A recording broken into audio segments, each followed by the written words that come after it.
And this just speaks to the fact that there are a lot of common sense, practical applications for patient advocacy. Sometimes it just takes a little bit of thinking and a little bit of creativity. Written word, the pen and the paper, for me, are a patient's greatest ally.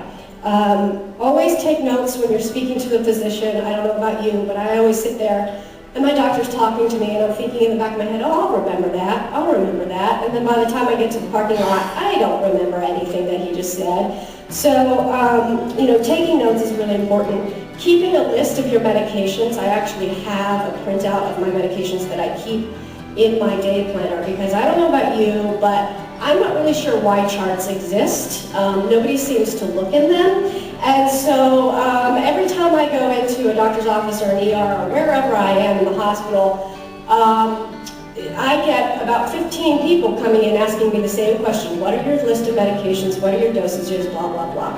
And I don't know about you, but when I feel sick, the last thing I feel like doing is talking about my medications again. So I hand them a list, I sit back and take a nap while they transcribe it. So that's just one. 5, know the medical hierarchy. If you have a problem with a caregiver, it pays to know who's their boss. It's just like Burger King, you gotta talk to the manager. It gets very complicated when you're in a hospital setting especially. You've got interns, you've got floor attendings, attending surgeons, LPNs, CNAs, RNs, nurse practitioners. Who is whose boss? You've got to know the answer to that question because invariably there's going to be somebody that you have a clash with and you need to know who to go to talk to about that.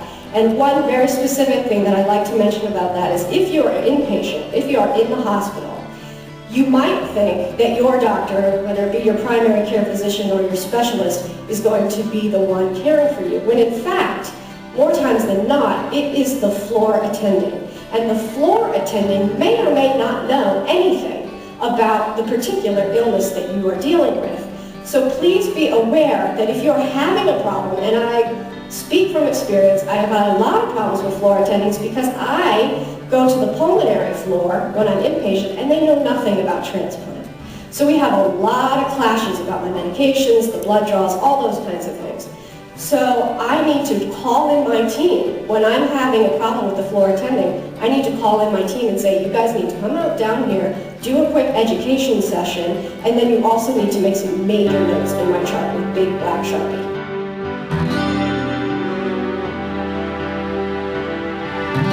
Seek out other patients who have traveled a similar road. They may help you avoid potholes. And when you seek out other patients who have traveled similar roads, be careful who you listen to. They may be a pothole. And again, I speak from experience. I have learned so much great things from listening to other patients talk about their experience, the things that worked for them, the things that didn't work for them. It's an incredible source of knowledge and insight. At the same time, however, there are those people that you want to be have a little caution around, and I'll give you an example of that.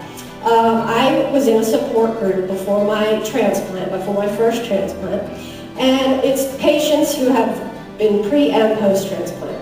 So you learn a lot from the ones who've gone through it. You learn, what to expect. But there was this one particular mother-daughter duo who came to every support group, and they were very vocal, very, very vocal, and always had a story to tell about everything that we were talking about. And one story in particular was that the daughter had been intubated, and then they took the tube out, and then she got some McDonald's. She got some burgers and some fries and some milkshake. And she was eating her lunch, and all of a sudden they realized that her food wasn't going into her stomach, it was going into her lungs. Now, I have checked this out with doctors, and this is so not possible, but I had no idea at the time that that wasn't possible, and I was absolutely terrified of transplant. I was like, there are some crazy things that are going to happen to me. So, you have to be careful when you're listening to other patients give their story. Take it with a grain of salt.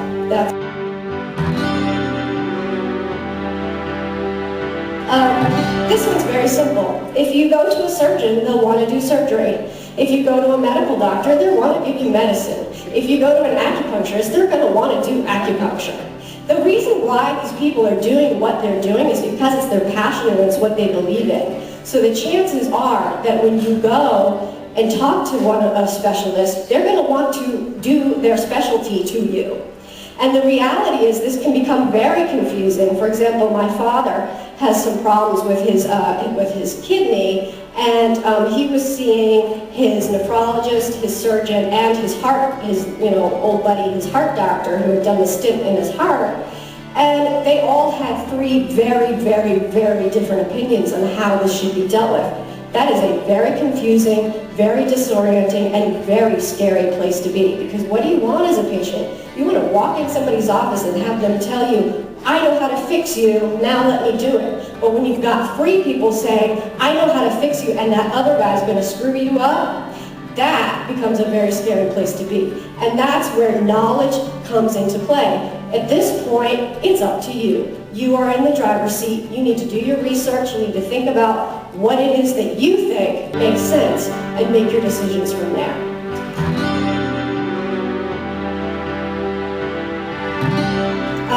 Always ask direct questions. I see this in a lot of different ways where, so for example, a friend of mine was in the hospital with kidney problems and she was very, very nauseous. And she called me from the hospital and she sounded terrible. And I said, well, what did they give you for your nausea? And she said, give me for my nausea? Is there such a thing? Is there medicine for nausea? And I was, of course, there's 10,000 medications for nausea. And what was happening was the nurse would come in, she would say, how are you doing today, Elizabeth? And Elizabeth would go, gosh, I'm so nauseous. And the nurse would say, oh, that's too bad. And there's something about it where you have to look at them and finish the sentence. I am very nauseous, and what can you give me for the nausea? I don't know why that is. And maybe some doctors and nurses can give me some insight into that. But you have to literally ask the direct question.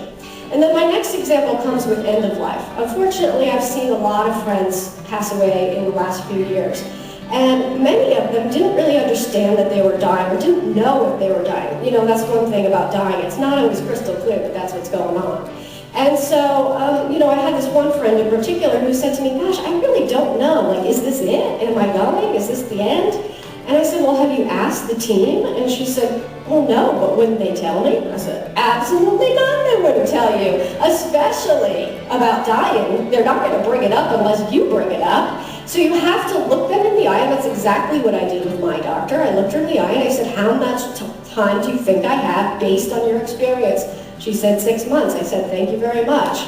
So, these are the kinds of things you have to think about. Have I actually addressed the issue in a direct way, not in a roundabout way? Okay.